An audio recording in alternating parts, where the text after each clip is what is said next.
Shalom saudara yang Tuhan Yesus kasihi. Kita berjumpa lagi pada hari ini di dalam renungan firman Tuhan. Kiranya firman Tuhan dan kesaksian yang akan saya bawakan pada hari ini memberkati kita semua, menguatkan kita dan memulihkan kita.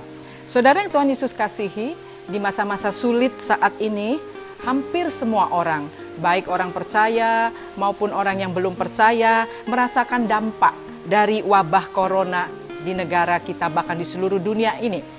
Apakah itu dampak kesulitan ekonomi, masalah keuangan, dan mungkin juga kehilangan orang-orang yang kita kasihi. Mungkin sebagian orang juga merasa bosan karena hampir tidak adanya kegiatan hiburan di luar rumah.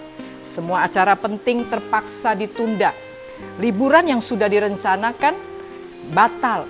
Anak dan orang tua dan juga mungkin dengan sanak keluarga yang lain tidak bisa bertemu karena peraturan pemerintah yang harus kita taati. Saudara yang Tuhan Yesus kasihi, kita sungguh-sungguh menghadapi satu masalah yang besar. Saya akan membacakan satu quote yang luar biasa yang saya dapati untuk kita bagikan bersama. Masalah adalah sebuah masalah. Respon kitalah yang akan menentukan bagaimana mengakhiri sebuah masalah. Saudara, sebagai orang percaya, bagaimana kita bersikap atau meresponi terhadap keadaan akhir-akhir ini yang semua orang sudah mengalaminya. Kita baca dalam Filipi 4 ayat 4. Filipi 4 ayat 4 mengatakan, bersukacitalah senantiasa dalam Tuhan. Sekali lagi kukatakan, bersukacitalah. Saudara yang Tuhan Yesus kasihi, nampaknya perintah firman Tuhan ini sulit untuk kita lakukan di dalam keadaan seperti ini. Tetapi mari kita belajar bersama.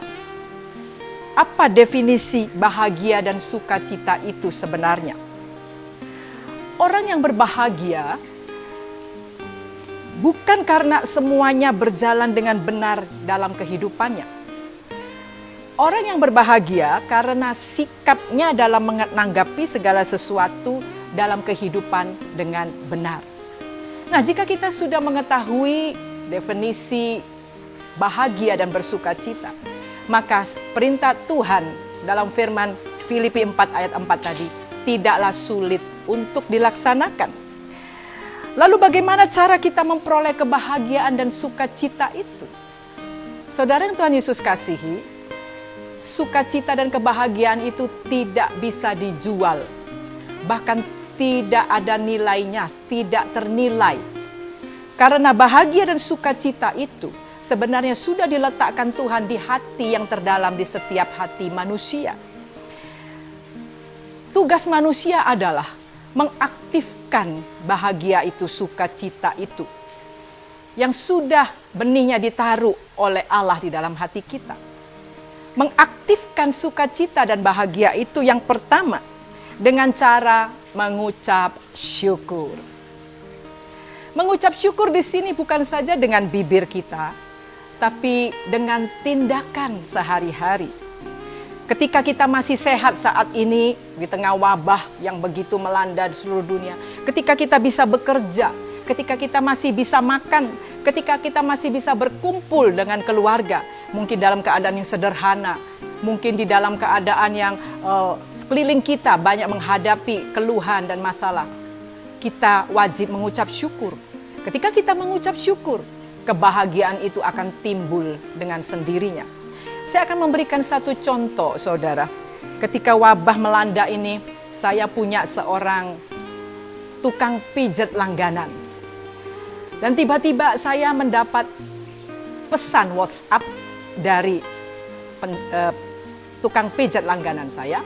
Dan dia mengatakan begini, Bu, apakah Ibu mau beli durian dari saya? Saya kaget, saudara. Karena sebenarnya dia tukang pijat, tidak punya pengalaman menjual durian. Tapi ketika saya bertanya, kenapa kamu menjual durian? Dia katakan, karena langganan saya tidak mungkin, Bu, untuk pijat dalam keadaan wabah begini. Dan saya harus beralih pekerjaan dengan berdagang online. Saudara yang Tuhan Yesus kasihi, akhirnya saya juga beli dagangannya. Dan ketika kami bertemu, dia mengatakan, saya masih bersyukur Bu, karena dagangan saya bisa terjual. Langganan-langganan yang saya pernah pijat, mereka membeli dengan sukacita. Saudara yang Tuhan Yesus kasihi, saya belajar dari tukang pijat ini, bahwa meskipun dalam keadaan yang begitu menyedihkan saat ini, pelanggan-pelanggannya hilang, takut untuk dipijat, tapi dia masih bersyukur karena diberi Tuhan pekerjaan online, menjual barang-barang. Dan saat ini dia bisa makan, dia bisa minum, dia bisa membeli alat-alat untuk keperluan rumah tangga karena Tuhan memberkati dia.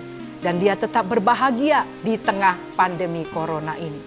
Saudara yang Tuhan Yesus kasihi, kesaksian yang kedua, ada seorang ibu rumah tangga, saudara saya sendiri. Dia seorang pensiunan, dia bukan seorang businesswoman, dia hanyalah istri seorang pensiunan, tapi dia pandai memasak. Dalam keadaan pandemi ini, saudara yang Tuhan Yesus kasihi, dia mendapat pesanan begitu banyak dari teman-temannya. Karena tidak mungkin orang makan di restoran, tidak mungkin orang keluar, tapi orang akan makan makanan. Mereka lewat online, mereka lewat pesanan makanan yang sehat. Dan saudara saya ini, pada waktu pandemi ini bersyukur kepada Tuhan. Dengan keahliannya sebagai ibu rumah tangga, dia bisa menghasilkan berkat bagi keluarganya. Mengucap syukur akan menghasilkan kebahagiaan. Benih kebahagiaan yang Tuhan taruh di dalam hati kita, saudara, akan timbul jika kita mengucap syukur. Hilangkan segala keluh kesah, hilangkan segala rasa putus asa, keinginan ingin mati, keinginan ingin bunuh diri. Mari saat ini mengucap syukur. Kalau saudara bisa berkumpul dengan saudara saat ini, berkumpul dengan keluarga saat ini, bisa makan sederhana, itu juga anugerah Tuhan. Yang kedua, saudara, bagaimana menimbulkan sukacita dan kebahagiaan itu? Dengan cara tetaplah memberi meski kita di dalam kekurangan. Saya akan bacakan dalam Matius 5 ayat 7. Matius 5 ayat 7, firman Tuhan berkata, berbahagialah orang yang murah hatinya, karena mereka akan beroleh kemurahan. Inilah firman Tuhan. Berarti orang yang berbahagia itu tidaklah sulit mencarinya. Dengan cara apa? Dengan tetap memberi meski dalam kekurangan. Saudara, saya akan memberikan satu contoh lagi. Ya, ketika suatu saat saya dan suami ingin membeli ayam goreng waralaba, saudara. Ya, dan waktu itu sudah bulan puasa. Lalu ketika kami membeli lewat online, dan petugasnya online ini, pengemudi Gojek, suami saya tergerak. Lalu dia katakan, kami beli 5 porsi. Suami saya katakan, Mas beli 6 porsi. 1 porsi untuk Mas bawa pulang untuk buka puasa. Saudara, ketika kami menerima pesanan ini, sopir Gojek ini mengatakan, Pak, terima kasih Pak. Ada yang mengingat kami dalam keadaan pandemi ini. Kami merasa kekurangan, tapi Bapak bisa memberi kami. Kami bersuka cita. Terima kasih Pak. Saudara yang Tuhan Yesus kasihi, orang yang kita berkati bersuka cita. Tapi tahukah kita yang memberkati ini lebih bersuka cita dari orang yang menerimanya? Tepatlah firman Tuhan mengatakan, berbahagialah orang yang murah hatinya, karena mereka akan beroleh kemurahan.